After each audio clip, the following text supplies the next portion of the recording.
Good morning, everyone. Megan here. Um, Wanted to share this morning a reflection about fear and faith because I think there's a lot of fear going around, and it's important that we both reflect on that for ourselves and then find ways to share words of words of faith and really address the things that people are afraid of as spiritual caregivers to those around us. So the scripture that I chose is from Mark 4:35 through 41. On that day, when evening had come, he said to them, "Let us go across to the other side." And leaving the crowd behind, they took him with them in the boat, just as he was.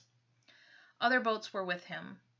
A great windstorm arose, and the waves beat into the boat, so that the boat was already being swamped. But he was in the stern, asleep on the cushion, and they woke him up and said to him, "Teacher, do you not care that we are perishing?" He woke up and rebuked the wind and said to the sea, "Peace, be still." Then the wind ceased, and there was a dead calm. He said to them, "Why are you afraid? Have you still no faith?" And they were filled with great awe and said to one another, "Who then is this that even the wind and the sea obey him?"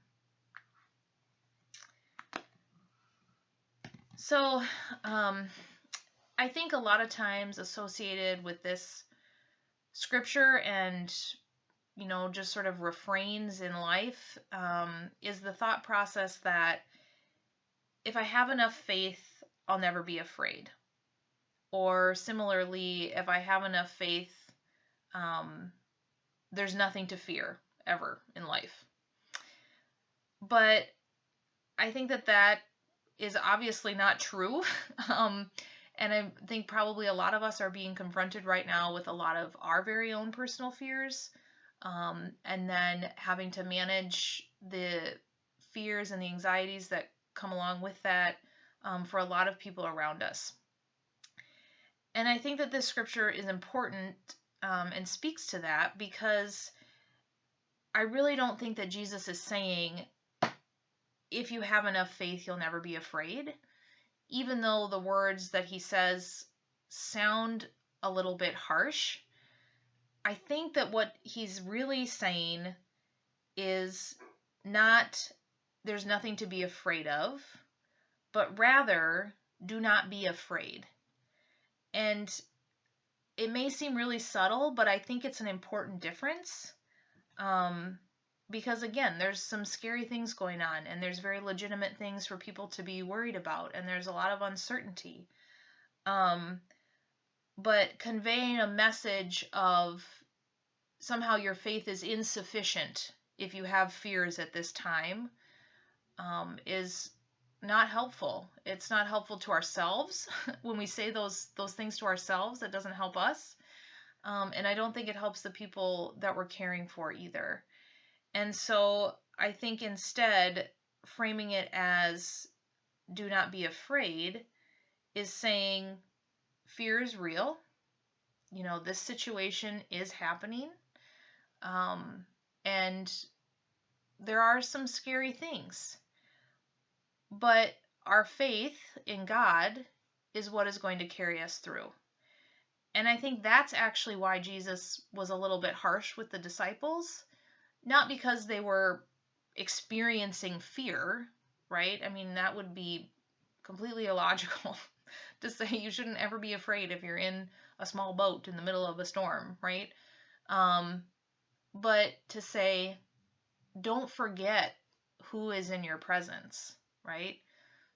Look and see what you have around you to help you remain grounded and to deal with that fear and to find productive ways to deal with it, to confront it, to find peace, to help let some of it go, to gain some perspective, right? Because some of our fears aren't grounded deeply in reality, and so sometimes we all need a little perspective.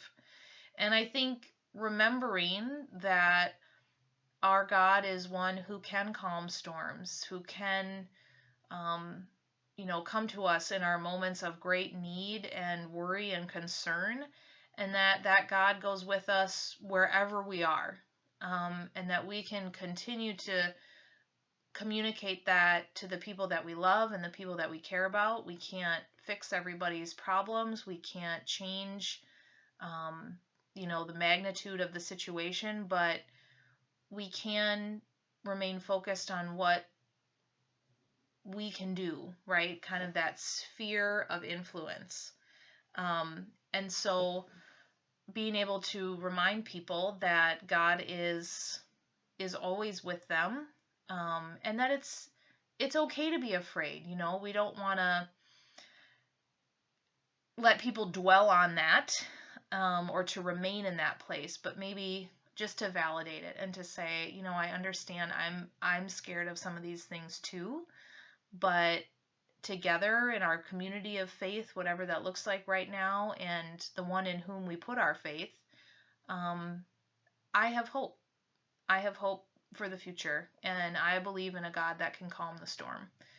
And so I hope that message can sustain you. It's sustaining me. And I hope that it can help to sustain some of the people that you are working so very hard to care for, in a very challenging time. So thank you for what you're doing.